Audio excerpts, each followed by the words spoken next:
Welcome to Novelist Spotlight, the podcast where published fiction writers are interviewed to gather their insights and writing lessons so we can use them to make ourselves better and more effective writers. There are just 3 things I ask of you, if appropriate to you and your experience.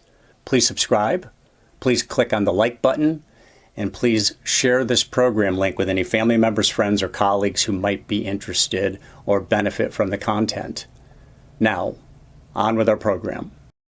Welcome to the program. This is Mike Consul. In the spotlight from Mother England is Julia Crouch, crime writer Julia Crouch. The Brits are very good with crime writing. They've got some very famous crime writers through the years. Julia Crouch is working on that long-term reputation now, and her latest foray into that is her novel called The Daughters. And the reveal on this one is my husband says his wife's dead. His daughters say he killed her. Yeah, his first wife. That's the important bit. His first wife. Okay. First and only wife. There you go. Julia, welcome to the program. Oh, thank you very much. It's a pleasure to be here, Mike. You know, I found your bio interesting. You wrote it as a narrative, and you do say along the way that your working life has been a classic example of the adapt and survive approach. Because you went through several different iterations of professional iterations, and you said you didn't really plan to be a novelist. You didn't know you were going to become a novelist. Talk a little bit about how you ended up becoming a novelist while working your way through some other careers that basically didn't pan out for you, that you didn't find to be rewarding they kind enough. of did in a way, but I moved on. I think I'd like to kind of portray my patchwork career as being me moving on rather than careers not panning out for me.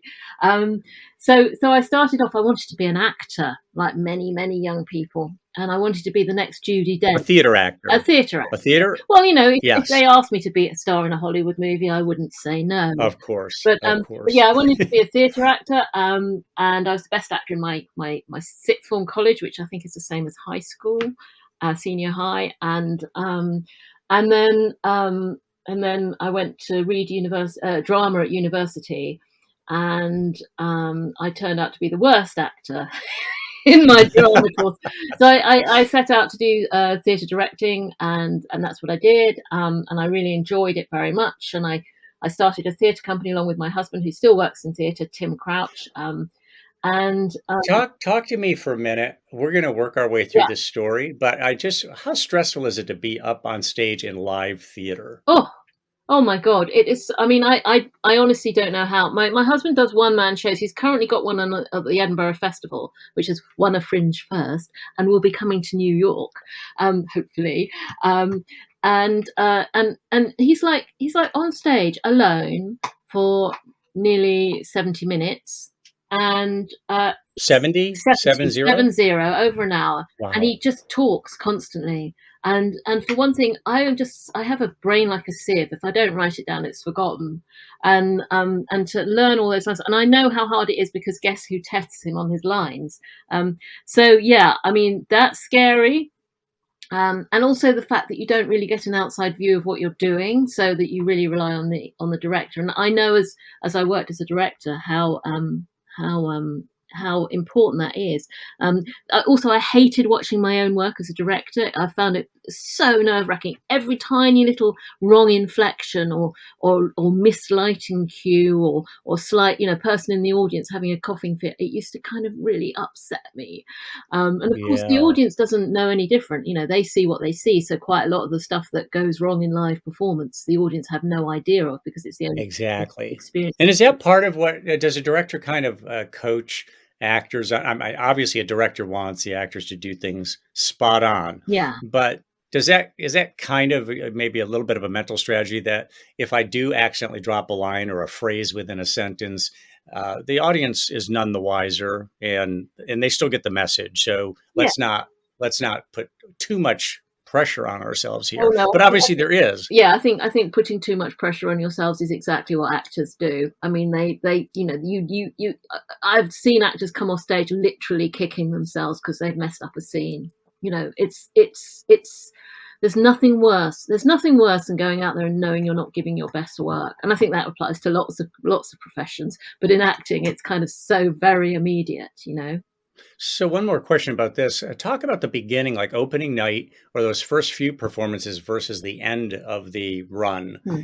By the end, is there the sensation that I've got this down, I've done it repeatedly, and you're a more relaxed actor at the towards the end of the run than at the start? Well, yes, I think you can feel that, but also that's quite a dangerous place to be as an actor. I think you have to always be on your toes. You always have to have a little bit of that nervous energy. Otherwise, you might be start getting complacent and flabby in terms of your performance. And there's certainly, I mean, I'm speaking as a director now. Perhaps you start a show off and it runs, and then perhaps you come and see it again after a couple of weeks, and you can see where people are getting complacent, or what you call actors being naughty, just taking things too easy, or playing for, you know, you play for laughs. It's nothing nicer than being on stage and getting a laugh from the audience. So, Well, that's and then you start anticipating the laughs, because this is the line that I get the big laugh on. So then you start kind of hamming it up a bit, so oh you get a bigger laugh, and then that yeah. starts skewing the show. So as a director, what you have to do is you have to keep pulling it back, just keep pulling it back, so it's the show that you and the actors left the rehearsal room with. If you see what I mean. Got it. Interesting. So, what's the dangerous place to be? You just said that's a dangerous place to be as an actor. Yeah. What's a dangerous place to be as a novelist? Oh, as a novelist. Okay, so there's No, that I was asking about acting, but I'm curious now. Once you said that, use that phrase of being in a dangerous place, I wonder what the equivalent would be for a novelist. I think that bit when you're writing and you think that what you're writing is absolutely wonderful. And I think that's always a dangerous thing, because if you think that you're writing at the best prose ever, that any writer has ever written, and I think that quite a few writers occasionally get that moment. It's usually kind of offset by like scads of self doubt, moments of kind of thinking that every word you're writing is just dog poo. Um, but if you kind of start really believing that you're writing brilliantly, I think that's a really dangerous place. And I think complacency in acting and in writing is really, really dangerous. I think that I think it's harder to achieve, certainly personally speaking, in writing, because I have such enormous self doubt and enormously loud, and now I'm teaching well informed inner critics. It's kind of it's they keep me on point. But yeah, I think being complacent, and also kind of, I think again, it's indulgence, isn't it? It's being self-indulgent with your writing, so that you actually lose your story, and the readers can really feel that. Hopefully, you've got a great editor. Like hopefully, an actor has a director who comes in and kind of looks at the show every now and again and goes, "No, let's go back to how it was," or "Let's do that differently." And similarly, an author will have an editor who will do the same Hmm. job. So the Hmm. editor I'm working with, Ruth Tross at Bookage's, she's fantastic, and she knows exactly where my excesses lie, and she pulls me back from them. Like at the moment, we're working on Perfect. the story for the next one, and she's kind of pulled it back from being a full-on horror story to something slightly more nuanced. So I'm quite an Now, extreme person. So yeah, that are you, are you still a director now for the no, stage? no, So you went from acting, though. Let's get back to yeah, your storyline yeah, here. Yeah, this is, future material for a memoir. Let's say you went from acting to directing. yeah. Talk about how did you make the switch? I mean, was that easy enough to do because you were in the business, or how'd that Well, it happen? was when I was at university I started directing. I was the director of my year. There's usually one or two on a university drama course, and so also I was very political. I still am, and I was very strongly a feminist. And we're talking. I don't want to give away my age, but it was in the early '80s when there was very few women directors and very few plays written by women. So I made that my kind of niche. Um, so I directed plays by Carol Churchill and Louise Page, and Pam Gems. They're British playwrights of some kind of stature.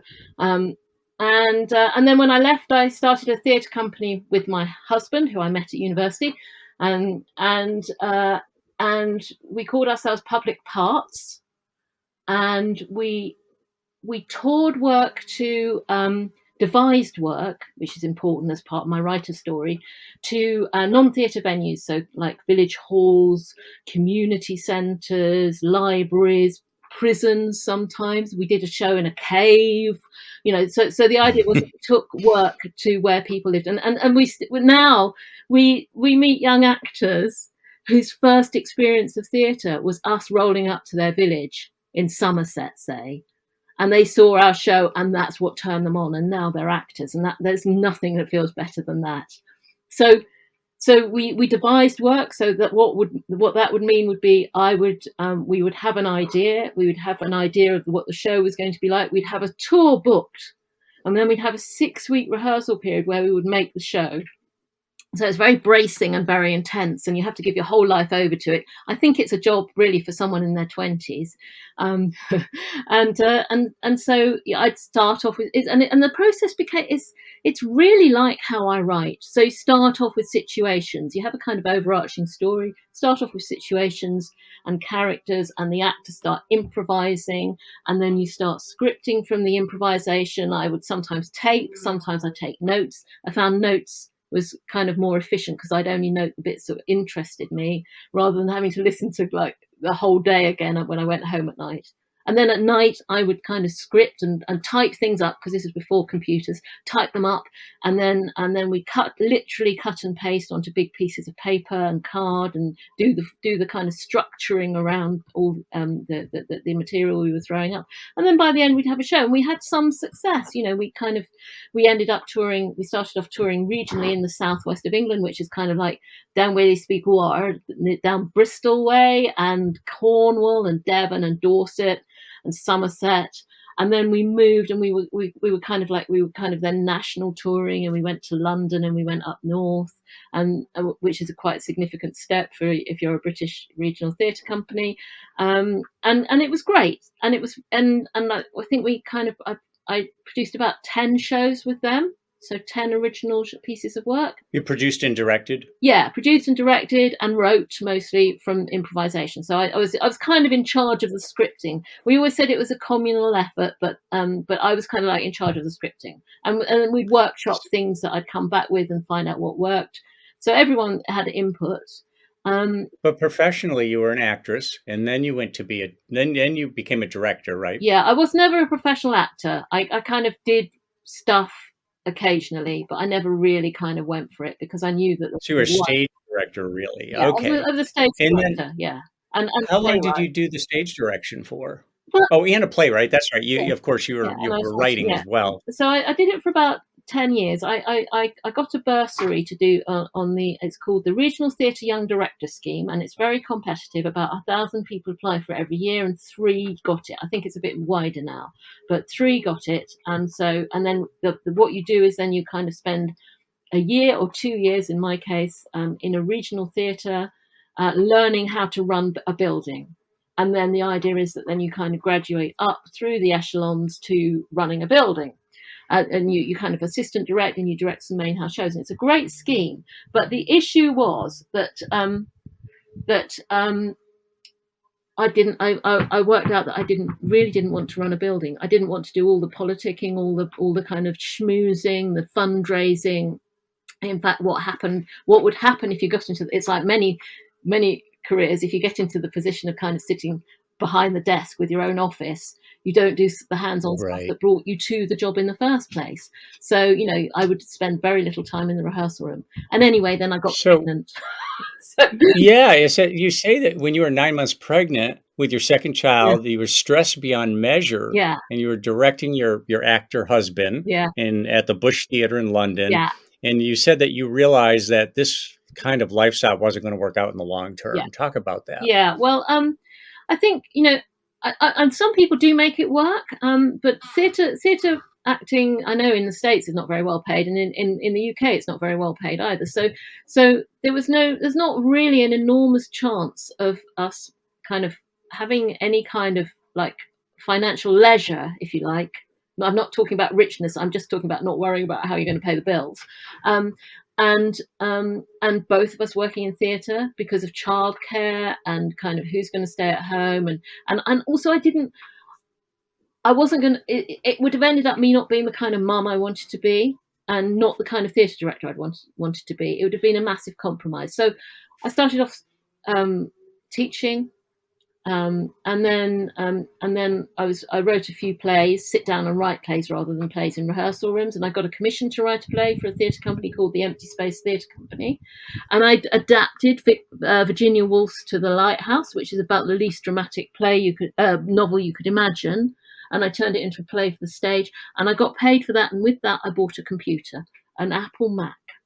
Oh, wow. Okay, so that's the beginning of your fast writing. Yeah. That's when you could start to really get the prose down. Yeah. Of course, you weren't writing prose. I mean, you were, but I was still writing this is for script. stage. Yeah. And yeah, you were doing your playwriting. But you exited the profession. You went back to college to become a graphic designer. Yes, because actually what happened, so the key part, it's strange, isn't it? It's a kind of 21st century story, but one of the key players in my career was the computer, the Apple Mac PowerBook Duo, which had I think 3 megabytes of RAM or something, just something tiny. Anyway, it was so exciting. I had dreams of doors opening and windows and kind of endless houses, rooms upon rooms upon rooms, all the possibilities, the creative possibilities that a computer offered. And I just I decided to go to a night school to try and learn more about computers because I knew nothing. Because when I grew up, it was kind of just a certain type of very nerdy boy that kind of had access to the one computer in the school. Yes. So I knew nothing of computers, and I was so excited by it. So I went to this college, and they said, "You've got an art A level, haven't you?" And I went, "Yep." And they said, "Well, why don't you try signing up for this course, which is about using Apple Macs, but in a creative context? It's called Visual Communication." It was an HND, which is a kind of national diploma. So I did that for 2 years, and it was free because that was when colleges were offering free education to people on low incomes. And believe me, we were on a low income then. And so I did 2 days a week for 2 years. And by the second year, all of my college assignments were actually paid work because I operated in this kind of community arts sector in Bristol, where we lived at the time, which was it's a medium-sized city in the west of England, and I knew how much people wanted good graphic designers who could listen to what they needed for their art projects to have a wider audience. So I was kind of getting paid work in. And then I got some grants, some startup business grants, bought myself all the gear, and I set up as a graphic designer. And I really, really enjoyed the work. I loved it. And it was back in the days when you kind of had to print out your artwork and paste it up and send it off by one of my biggest expenditures was bike couriers. It kind of cycled my work to printers and clients for approval and stuff. And of course, none of that now is anything unless you're Deliveroo. So that was it, and I really like that because there's narrative possibilities with graphic design as well. So you're actually kind of enhancing messages by the visual interpretation. And also I was pretty hot on kind of text editing and stuff as well for my clients. So when you were specializing, was it during? Your design work led you to an MA. Okay, in sequential illustrations, you were working. You were actually working. You were specializing in writing and illustrating books for children. Yeah, and that's where it triggered, where you realized you had this love for narrative that got stirred up. Yeah, well, it was kind of reignited through, and I also kind of doing the masters in sequential illustration. Most of my peers were very visually literate people who kind of had come through art school, and I hadn't come through art school. I'd come through theatre really and graphic design, and I found for me by far the easiest part of the kind of sort of illustrated book proposition turned out to be the writing. I was completely surprised about it because I've always thought I was pictures rather than words. But actually, compared to my peers, I found the writing a breeze, whereas the illustration, which is so undervalued, so the graphic novel is thought of, it's changing now, but it's always traditionally been thought of as the kind of like the easy version of the novel. And the illustrated picture book for children, the writer is given far more credence and profile than the illustrator, generally speaking. And in fact, the truth is that illustration, you have so many more decisions to make. It is such a it's such a daunting creative task, because you have to, not only do you have to look at the narrative sort of situation of the way you compose your figures in their setting, you also have to kind of consider texture, line, color, medium, expression, composition in terms of visual, rather, as well as narrative sense, and layers, and then whether you do it by hand, whether you do it on the computer. There's so many decisions to make. I found myself completely kind of stalled by all of that. Whereas for me, the words, the purity and simplicity of the words was so much more accessible. So that's So when at that point, how long did it take you to figure that what you really want to do is write? I so, mean, was it pretty immediate, and you decided that you wanted to start writing some novels?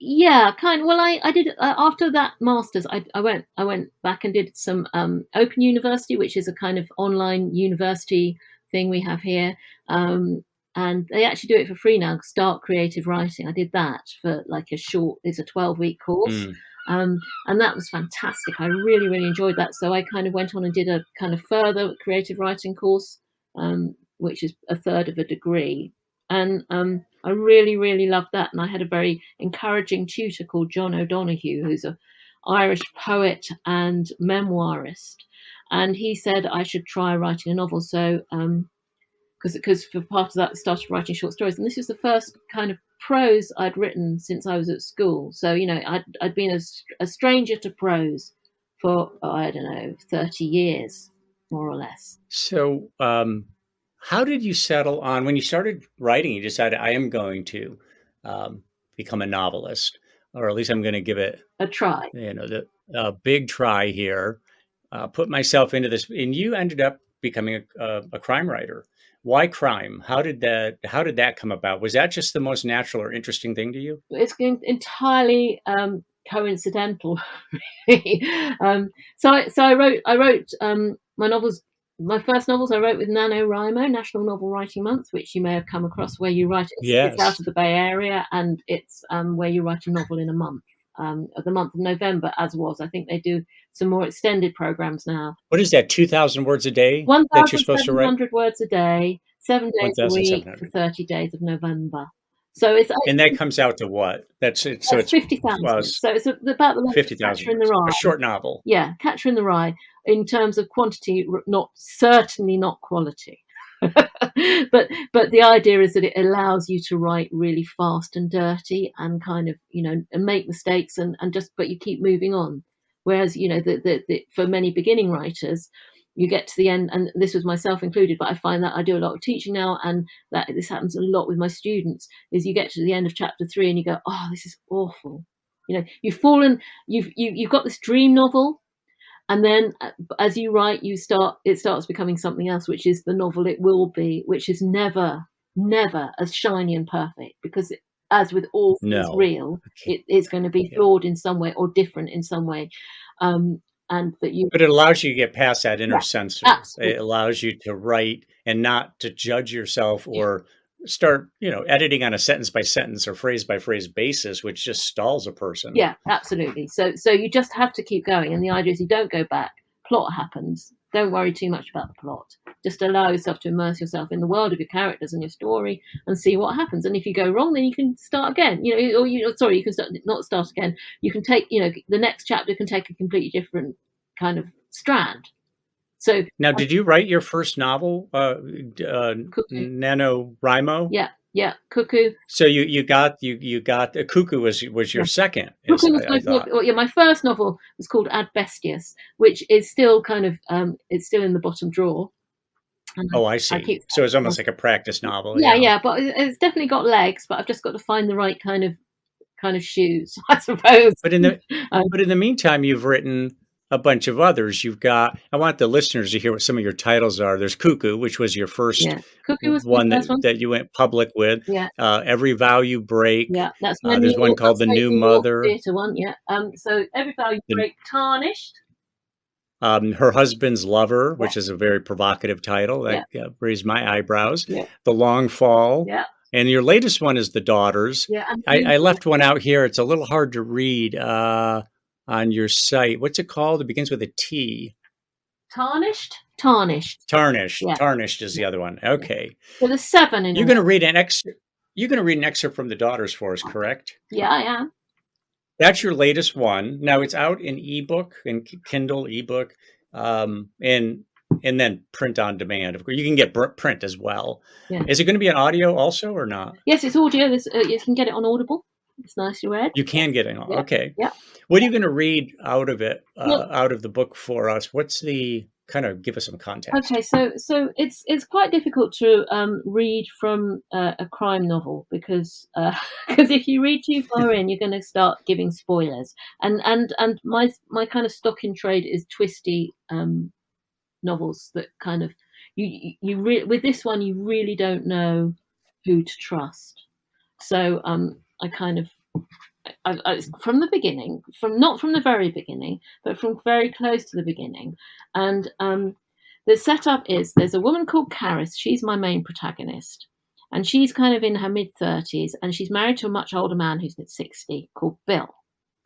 And Bill's first wife died, and it was a rather uncomfortably close that Caris got married to Bill after the death. And Caris and Bill have a little girl called Binny, and Bill and Alice, his first wife, if you're still with me, have had 2 daughters, Sarah and Lucy. Sarah is 30, so she's very close to Caris's age. So I like to make things difficult for my characters. And then Lucy is 18, and Lucy has very challenging mental health issues. And Caris has made it her life's work. Caris is an architect, but she's made it her life's family work to help Lucy. She's a very caring and loving mother. She's also vegan, and she comes from north of England, although I'm not going to attempt the accent because that would not be good. And she's kind of moving in kind of middle class London. Southern areas. So in the UK, I think it's less pronounced in the States, but class is very important. So the fact that Caris is northern working class and is now kind of living in a kind of married to a wealthy architect, an architect herself, and moving in these kind of circles also makes her position more challenging. Interesting. So class is still a big deal. Huh? It's still a big deal in England. Yeah, really, very much so, and because it's so apparent in our accents as well. So, and not even just class, but north and south. So, you know, the way I speak is Southern English, and it's called received pronunciation, and that's the kind of the voice of kind of the English voice. But there's a whole range of accents, but if you differ from the norm, it can be a challenge. It's less so now because society is much more open. Also, Caris is mixed race. Her father's Jamaican and her mother's Welsh, and so again, she's black and she's moving in this kind of mostly white environment. So Kara's the wife with Bill. Yeah, she's in her 30s. Bill's like 60, so big age difference. Yeah. And the 2 daughters, 30 and 18. Yeah. Okay. Yeah, and then Binny, who's 6. And the daughters are suspicious, right? They're very suspicious. Well, Sarah lives in Australia, and she kind of has really moved away as soon as her mother died. She couldn't bear the idea of Caris. She thinks she's a money grabber, basically, and she hasn't been back since she moved to Australia. And Lucy has really poor, really challenging mental health. And Binny, the little girl, is Bill and Caris's little daughter, who's 6. Mm-hmm. And so Caris has bumped into a hypnotherapist while she's been out walking the dog, and she's trying hypnotherapy now because she was in a state when she met the hypnotherapist, so she unburdened herself to him. His name is AJ.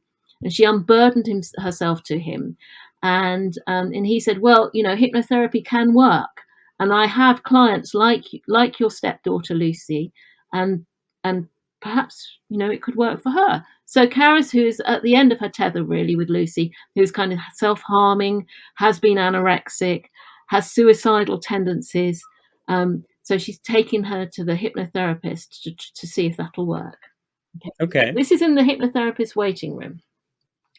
When I grow up, I want to be like Lucy. Still in her tunic from her after-school ballet class, Binny swings on the back of the mid-century sofa in AJ's bright waiting room, stretches out her piece of string legs, and shows Caris a couple of positions involving what her teacher calls pretty hands. That's a nice thing to say, Caris tells her. I'm not just saying it, I really do want to be like Lucy. Of course you do. Do you want your hummus and rice cakes now? Caris can't bear to even think it to herself, but the last person in the world she wants her daughter to turn out like is Lucy. Lucy is in with AJ.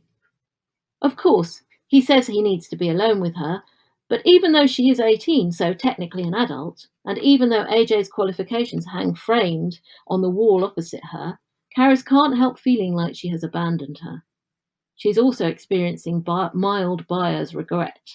Ironically, when she booked AJ, she had forgotten that when Lucy was 6, she might have seen the beginning of an encounter between Caris and Alice. Remember, Alice is Bill's first wife, the one that's dead.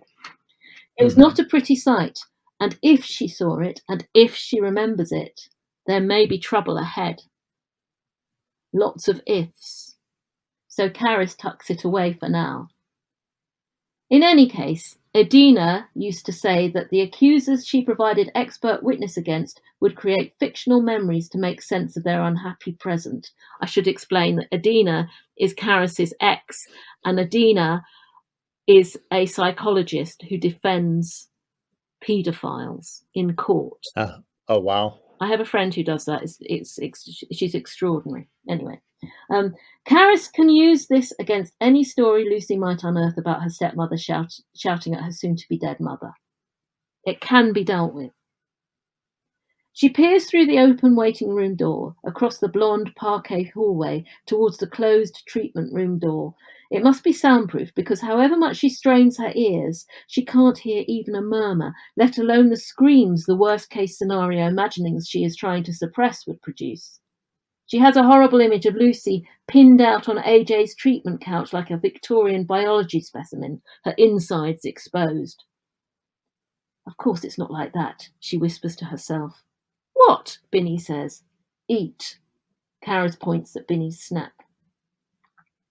Hypnotherapy clearly pays, because AJ's treatment room is on the ground floor of a large Edwardian house on one of the leafy streets leading onto Hampstead Heath. The waiting room contains a forest of houseplants and 3 sofas arranged around a rectangular bay window. The view is over the jungly front garden. AJ's motorbike, a classic Enfield with matching sidecar, sits in the driveway under the foliage.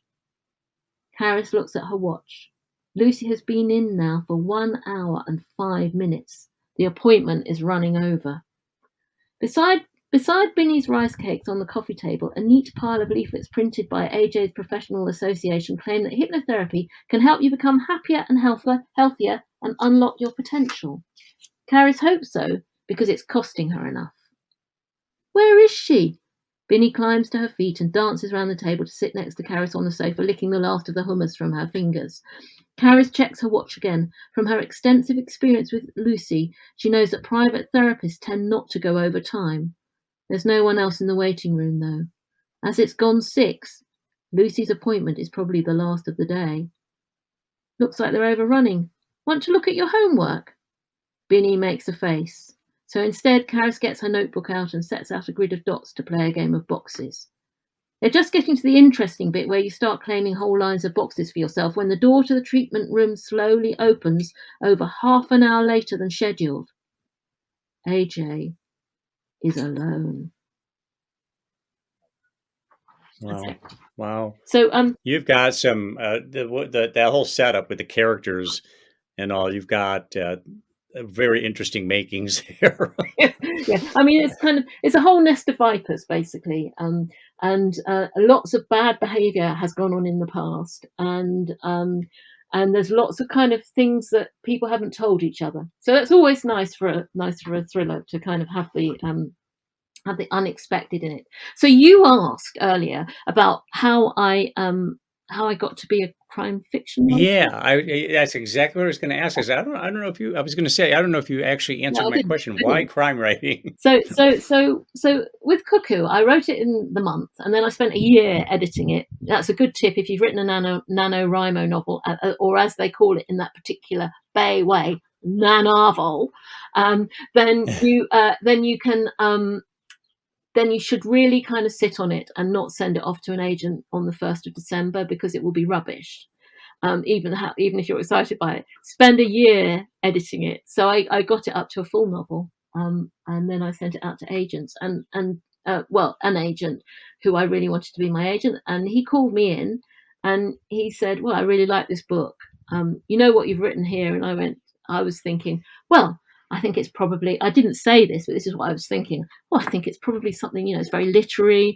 It's probably the next sort of a kind of Virginia Woolf, because I'm kind of very interested. I'm very interested in consciousness as narrative, which is kind of something I kind of work with as a novelist. And he said, it's crime fiction, and I went, oh, and he said, yes, it is. It's crime fiction. It's a psychological thriller, and you should be really pleased, because crime fiction really sells a lot more than any other form of fiction. And I was a little bit disappointed. I was always, before that, I was a literary snob, you see, because I'd go, if I went to a rented cottage for a weekend or something, or a week, and there were some Agatha Christie books there, I would fall on them and read them, but I'd never buy one. I kind of was all kind of, kind of literary fiction, Jane Austen But Britain's had some very literary crime I writers know. over Oh, time. I'm totally with that now. But back then I had a lot of learning to do. And of course, as Val McDermott says, crime fiction is the most moral and the most responsible and the form of fiction. And if you want to hold up a mirror to society, the best way to do it is through the medium of crime fiction. And because crime Interesting. fiction is actually, this is what I've learned, is it's you not only have to build a believable world with convincing characters, enticing dialogue, and all of that. You also have to do a really strong story, and you have to have people turning the page. And those are not kind of lesser skills; they're added skills. So story and narrative and plot become very important in crime fiction in a way perhaps that they're not so important in literary fiction. Which is why it's so enticing, because we all love a great story. That's the human Right. condition. The Bible's a That great story.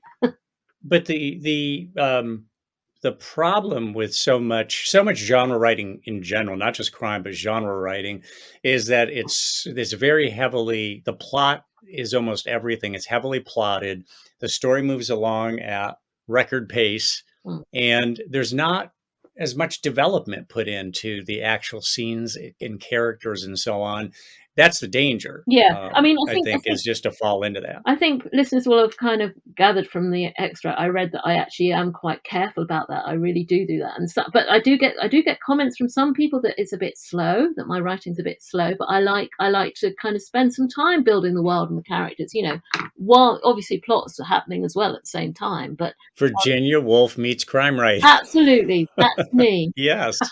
Yeah, that's a beautiful thing. That's that's what pulls certain people. I'll do some genre reading. I'm not a genre reader really, but the reading I do in genres is people like you, Julia, who are looking, who never really, I mean, the fact that you never intended to be a crime writer and you wanted to, Virginia Woolf is a huge inspiration, says a lot about your style. And even that excerpt, how that, the room was full of extrasensory material there. Yeah. The other inspiration go ahead. No, you go on. Well, I was going to say, you mentioned, speaking of inspiration, that you have a great friend and your first employer named Dianna Porter, Yes. who you said at age 50 decided she was going to follow her dream, and she became a jeweler Yes. and went on to become a British Jewelry Designer of the Oh, Year. she was amazing. Um, Yeah. so tell me how about that friendship and how it inspired you. I mean, was it simply that here she was in midlife or beyond midlife and made this really bold decision to do something that Yeah. she wanted Well, to Di do? always You made know? bold decisions. She died a couple of years ago, 2 years ago. Yeah, nearly 2 years ago now. It doesn't seem possible. She was she ran a community arts centre near where in Bristol. And when I graduated, she gave me my first job, which was as a publicist.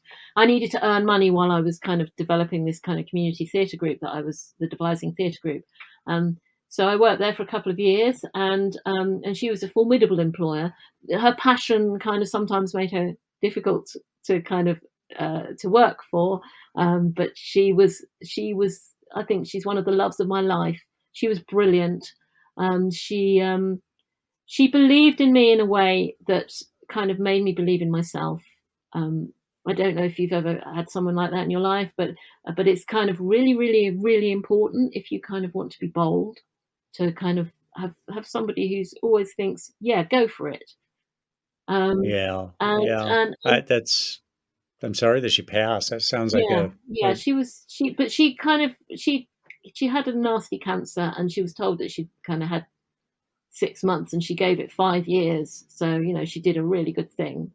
And, wow. and, and she just kind of, she ended up employing loads of young women and giving them that, again, that kind of sense of belief in themselves. And she was very political. We went to Greenham Common to demonstrate against the cruise missiles back in the 80s.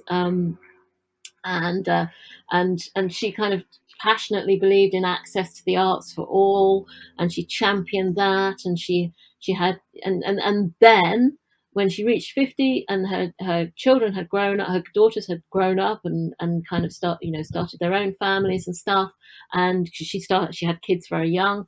Um, she um, she decided to do this, and that involved, she had to get a first qualification in art, and then another qualification in art, and then go and do the jewelry design course. So it was a long project. So it was about a 5-year project, and then I came back to work for her again because that's when my kids were little, my two oldest, and I worked for her, kind of doing drawings and graphic design. So it's lovely to work for her in her jewelry workshop, which started off in the kind of front room of her house, and then she has now has this workshop and shop. It's hard to speak of her in the past tense, and also her shop and workshop are still open and working and producing the work. Um, and it's on Park Street, which is one of the kind of the premier streets in Bristol. It's a big shop, big workshop, employing loads of people, and it's great. She was amazing. She was a complete Mm. inspiration, and my life, I think, would have been very different had I not had her in my life. Well, that's a great thing. I have not had some. I mean, I've had a lot of influences in my life, but in various influences, but nobody who played that Yeah. standout of a role. That's tremendous. Tell me about the Brighton Crime Wave. It's a bi-monthly crime writing event, Yeah. and it's called the Brighton Crime Wave. Talk about that a little bit. Yeah. So it's myself and William Shaw, who is a crime writer, also a very great crime writer. He's written a lovely series of books, starting with The Bird Watcher, which are based on Dungeness, which is a strange kind of peninsula of shingle on the far southeastern corner of the UK. Crime novels, and they're great. Anyway, he and I decided that it would be really nice to bring crime writers down to Brighton. Brighton is a kind of extraordinary city. It has more artists, writers per square mile than any other place in the world, I think. People are just brought here, and musicians and things. Um, and so there's a large community of writers, and there's a large community of readers and people who are interested. So we got in touch with Waterstone's big bookshop chain in the UK, and there's a guy there, Rich, who's the the events manager there, and he's a massive crime fiction fan.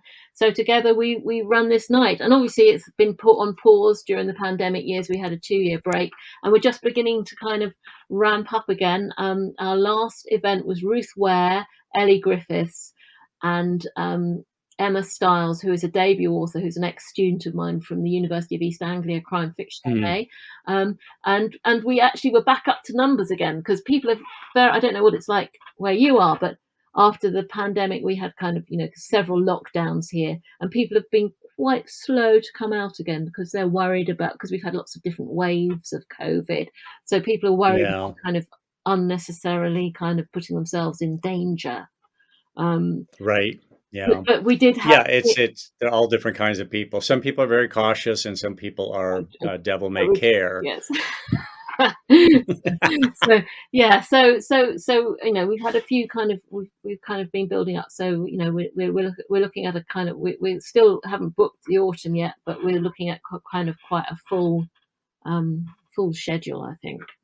It's a lovely evening. We have it's very relaxed. William and I are both very relaxed hosts. We have a lovely kind of regular core of people who look forward to coming to the Crime Waves, and then each author, of course, brings their own fans. And we have this format where we have what we call the A-lister, who's the author who brings all the fans, and then we have a debut who kind of then has a half an hour, what we call the grilling, where we ask the same set of questions of each debut. And so they get a chance, and they see the questions in advance too, so that it's not scary for them. Because I remember my first public events, I could literally hear my knees knocking. It was so scary. So so it's it's to ease people in, and of course they get the benefit of the exposure to the bigger audience that the other writer has brought in.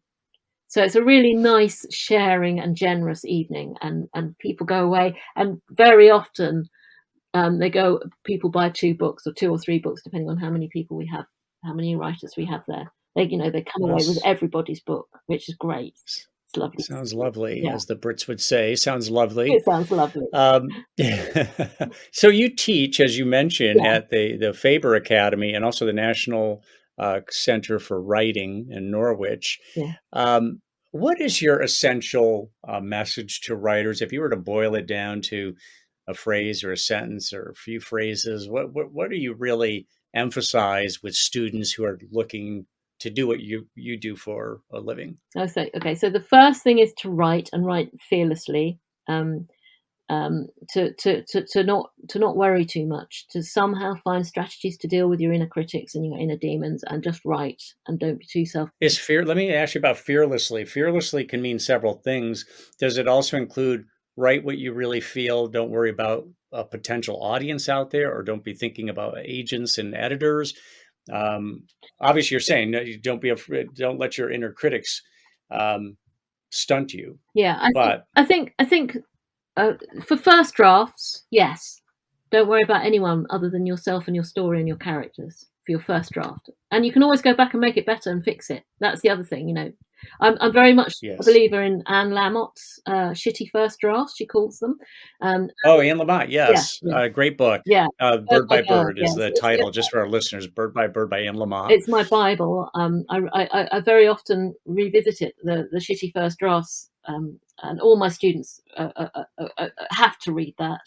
And there's the wonderful chapter where she has the novel that wouldn't die, and she kind of goes back and she changes it around. And I've got one of those. It's in this draft, and my agent and I look at it and we go, and I go back and have another shuffle around. So there's that. And then so that's write fearlessly. Write fearlessly. Okay. And don't and write the first draft as if no one else is going to see it, which is difficult when you're writing as a student on a course, because often the courses are kind of built around showing your work to your peers. I also teach at the University of East Anglia. I'm a long-term visiting fellow, like a cousin in a Victorian novel, on the University of East Anglia crime fiction MA, and so that's where students kind of work very seriously on their crime novel.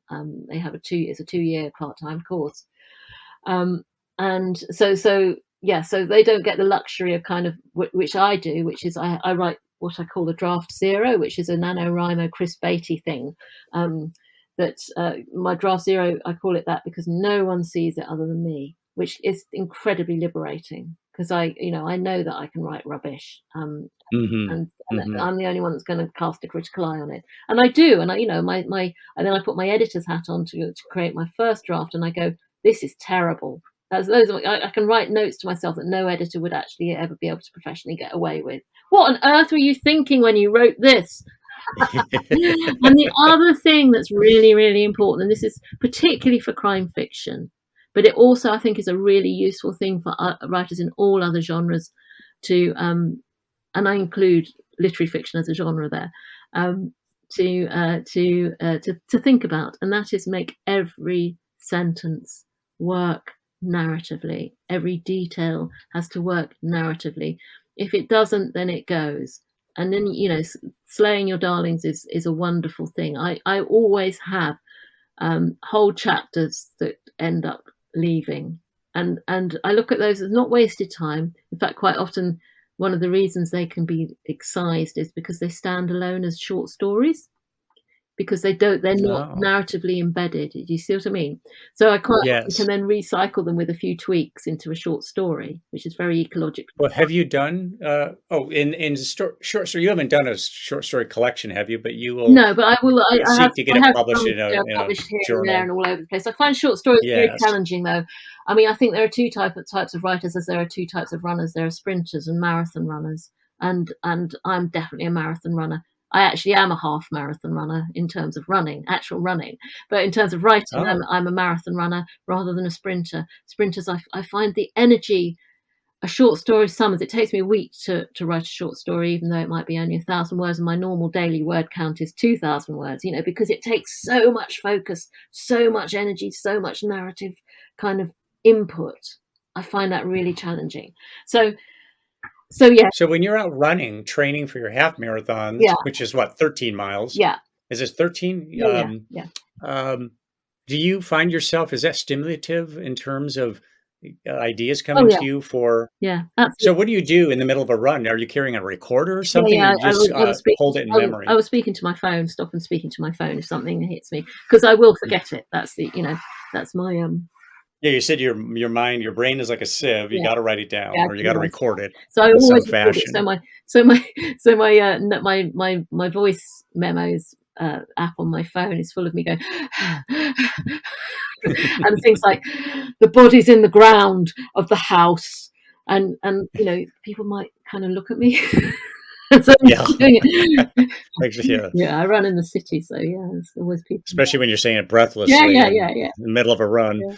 Um, so, is there more with the students, or is that With those were the essentials right Yeah, there yeah, that you those are just the hit? essentials. Make everything count, and then that's like every sentence, every paragraph, every page must, everything has to kind of be part of the whole, and you will know when you're reading it through, and that you have to kind of look at that.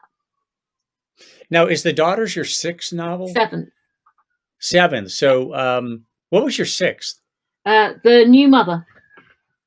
Now, I think you wrote here that at that time you were nearing completion and that you had a couple of exciting film and TV projects Yes, on the go yes. that were related to the book. I can't talk about them, but they are. It's an adaptation of a novel of mine. Yeah, yeah. So that's for television, but I can't really talk about that at the moment because it's all in Sure. progress. So yeah. No, I get it. I get it. And the Daughters sure sounds like it could be, a streaming Yes, well, series as it's well. certainly kind of being looked at by people. So Oh, really? everything Wow. crossed. And Do you write for theater at all? I mean, yeah, what I'm saying is when you're writing your novels, yeah. do you think in cinematic terms? Yes, absolutely, absolutely. I think that I'm a very visual writer. There's a kind of school of writing that goes you play the movie in your head and you write down what you see, and that's exactly how I write. So for me, because the TV project is I am writing the scripts as well, which I was asked to do by the production company, and have really it has reawoken a fantastic love of script writing in me, and I love it. I love that with particularly with film and television script, because when I was a playwright in my early 30s, I also wrote a couple of film scripts, but they never got anywhere. But I went on some courses and I learned how to do it and all of that. And I love cinema and television series at the moment are kind of just fantastic, and they're fantastic kind of in a novelistic way, because with kind of 6 hours you have so much more time to kind of build a world and everything in a way that a kind of a 2-hour film and the extreme film Exactly. can't. Exactly. That's, I was pointing that out to somebody I had on the program recently, that movies made after novels are usually a disaster, but the director has so little time. The screenwriter and director have so little time to encapsulate, 300 or 500 or 700 pages. And now with the streaming series, though, you could take War and Peace and go on for 6 or 8 seasons, unfurling that piece of work. Probably not a great idea, because it should stand alone as what some people think is the greatest novel ever. But nonetheless, the opportunities, there's so many novels today that are being turned into movies and streaming series. It's really opened up a wider vista for authors than there used to be. Yeah. So let's finish up with you telling us about I'm sure you're working on your, number 8th novel. Yeah. And what can you tell us about it? Like, is there a title that you can share? Yes, or is there okay. I can tell you a bit about it, actually, about the kind of the kind of the hook and the title. The title is The Dog Walker.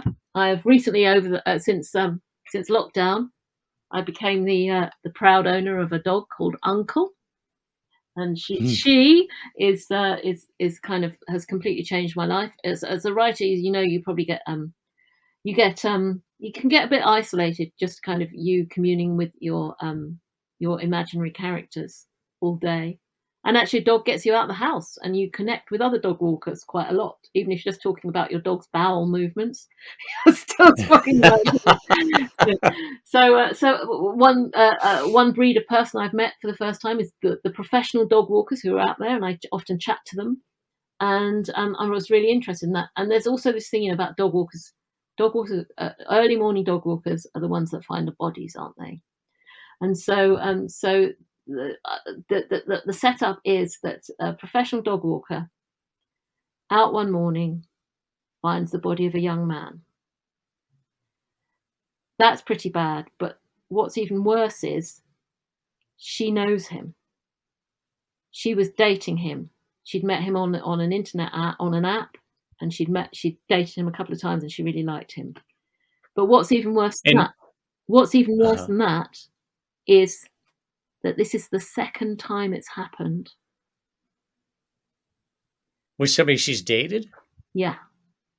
Oh, wow. But, wow. Okay. So why didn't she continue to date? Was it that the guy never called after a couple of dates? He didn't continue to call? She was still dating him. She was dating. Oh, okay. Yeah. They were just getting started, and he ends up dead. And it's the second time it's happened.